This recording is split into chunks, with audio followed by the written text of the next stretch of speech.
teadlased ütlevad, et sul on 50 000 mõtet päevas ja pole ime, et sa ei suuda seda kõike hallata, sest kui sul on veel 50 000 mõtet, mis jagunevad 10 erinevasse kategooriasse ja vastutusalasse, siis see ongi üks paras selline mõttesupp seal peas ja mis automaatselt kogu aeg ise aktiveerub ja hoiab seda mentaalset pinget.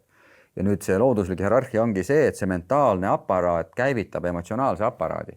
Ehk siis näiteks, kui sa praegu mõtled mingisuguse töö asja peale, tunned kohe, et seisund võib muutuda. Täpselt nii ongi. Kui sa mõtled mingi lapsepõlve jama peale, et kohe tunned, kuidas emotsioon tekib. Ja see käib nii pidi, see on looduslik hierarhia.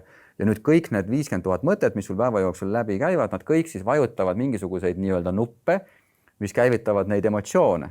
Ja nüüd sellele mentaalsele väsimusele tuleb veel juurde see emotsionaalne kurnatus, sellepärast, et sa elad neid seisundeid kogu aeg siis läbi tänu sellele.